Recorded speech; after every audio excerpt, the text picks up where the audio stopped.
Okay, seventh grade, we are working on geometry. This is a scale factor. So we are going to identify some dimensions. That means length and width or height, base and height, depending upon the scale that we are given.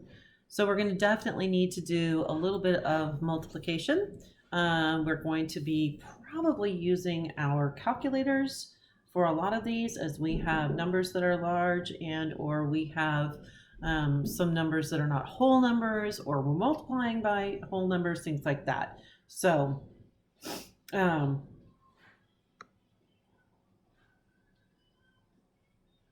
all right. Sorry, I was reading something and shouldn't have been doing that while I'm supposed to be teaching you. Distracted, I get distracted just like you guys do. My phone does something funky and I'm like, oh my gosh, what is that? Hoping for any kind of, I don't know, some kind of human contact other than myself and my husband, which, is fine, but after a while, you guys get the feeling. I know you do. It's really kind of crazy, huh? Just being stuck with the same people. It's like Groundhog Day. If you've ever watched that movie with Bill Murray, it's kind of like that. So if you haven't, you might want to. It's kind of fun. All right.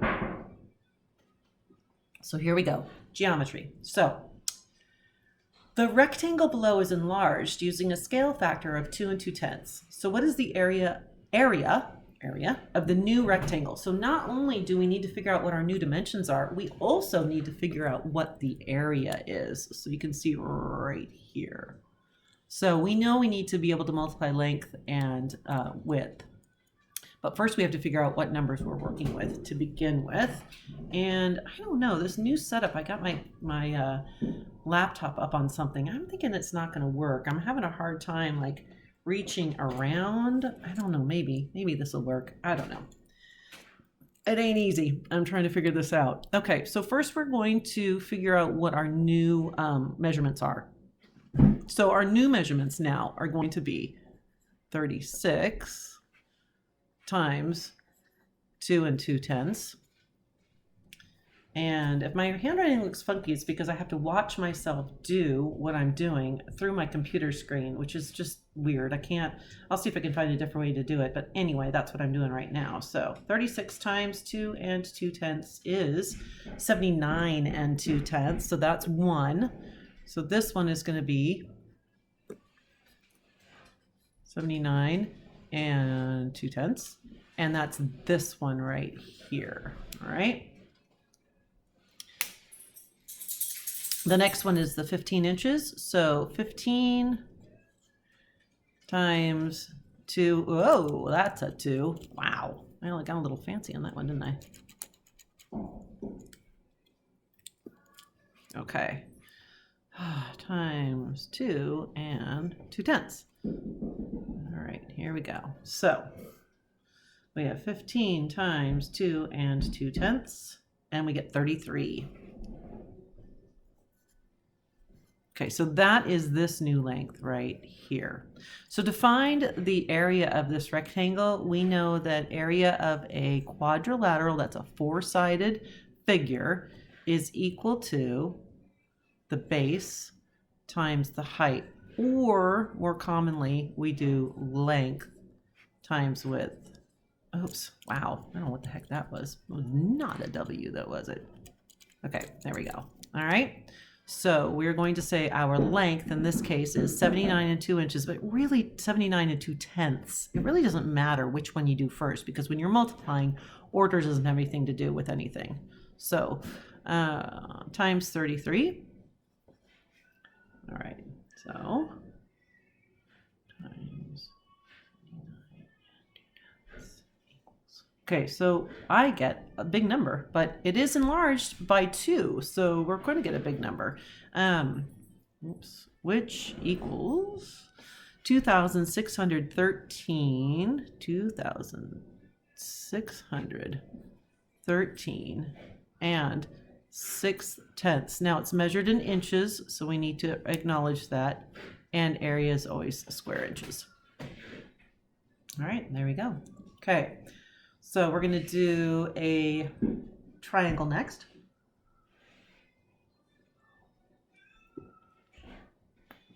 And this time we are reducing it or shrinking it by 75 hundredths or 3/4. Okay, so, oh, well, there goes that. All right.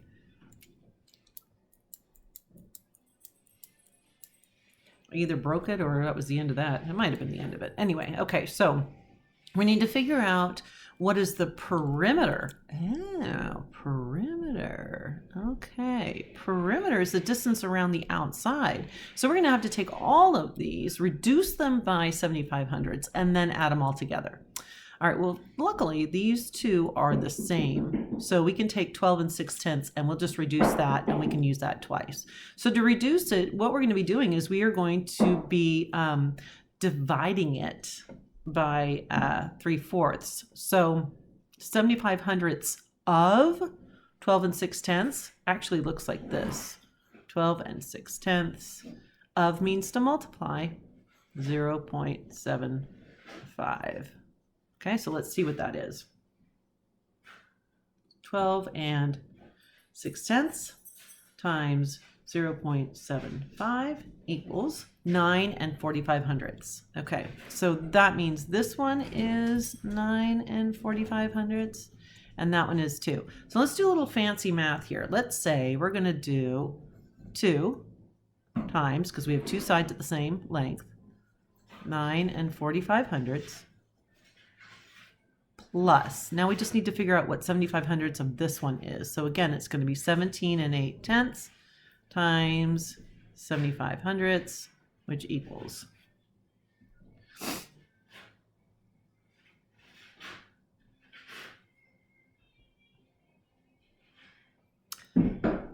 Alrighty, I did that one wrong. 17 and 8/10 times 0.75 equals. Okay, 13 and 35 hundredths. I think I got 1 and 33 hundredths the first time. I obviously did something wrong, but okay, so this is 13 and 35 hundredths. Okay, so we're going to pop that up here. All right, so this is our perimeter. So we want 2 times 9 and 45 hundredths plus 13 and 35 hundredths. And in our order of operations, multiplication always comes first. So really in our... Can you help me with that, let the dogs in? Yep, I gotta help my husband here. Give me just a second and we'll come back. I'm just gonna pause it. You guys won't notice a thing. Okay, like I was saying, you can... I'm teaching, hun.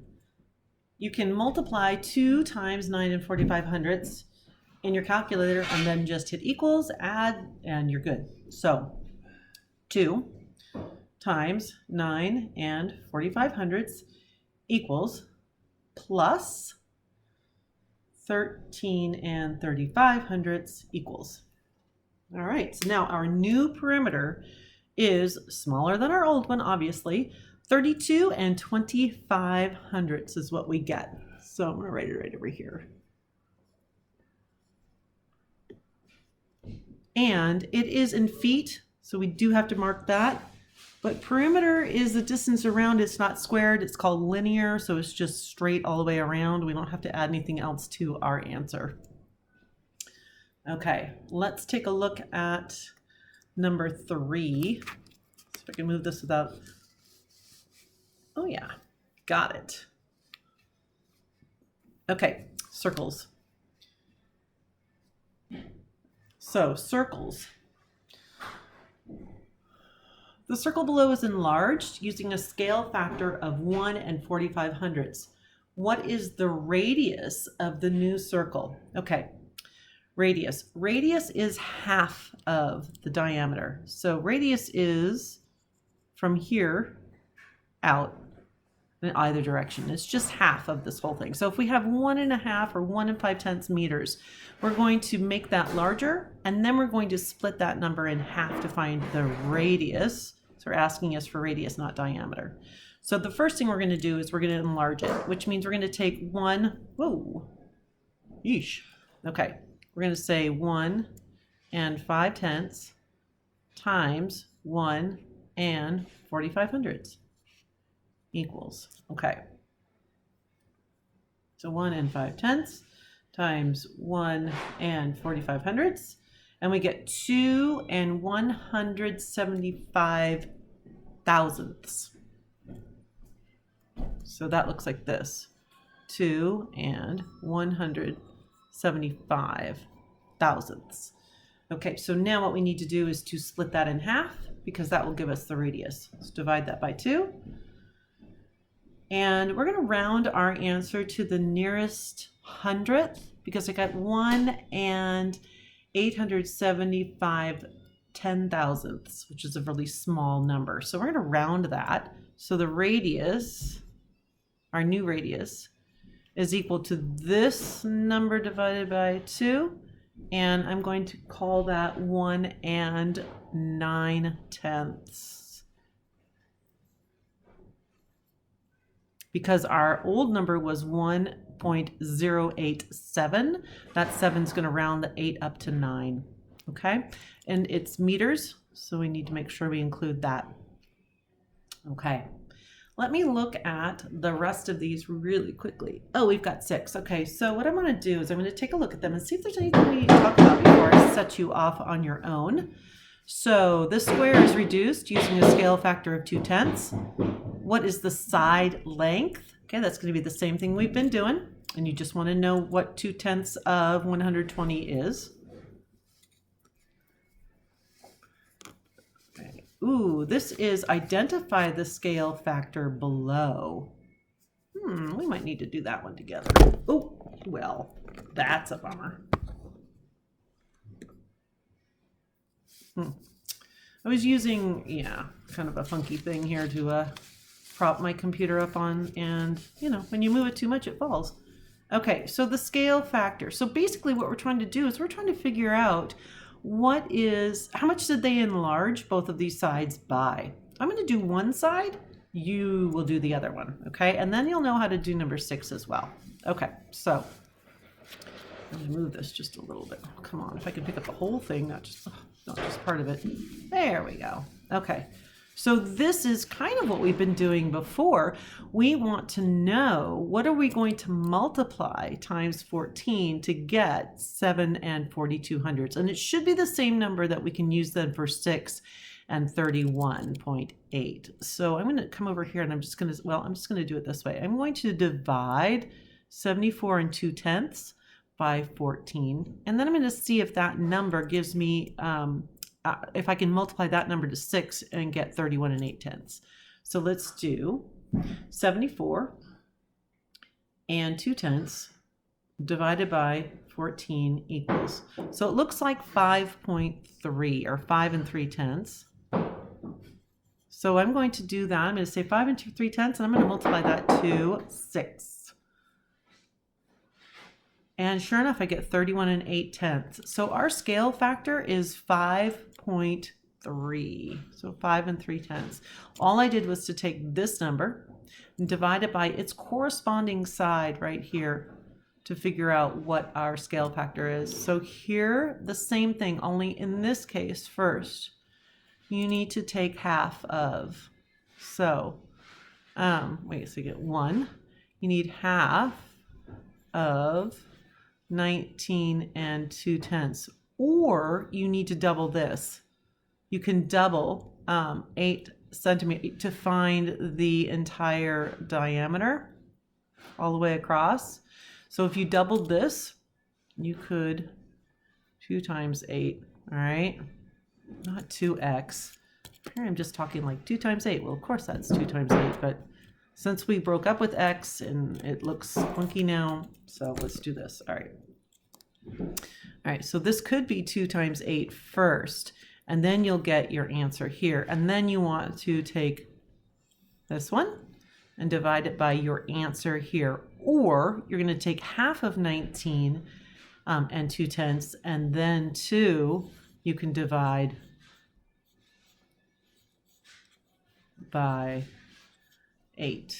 Yeah, and I am watching myself write, which is why it's weird. I'm looking through the camera at myself writing, and not cool. All right, you guys, so you are going to finish 4, 5, and 6. I've given, oh man, you're only going to do 4 and 5. Whew, lucky you. Wow. All righty, good luck, get that done, and we'll check in again later.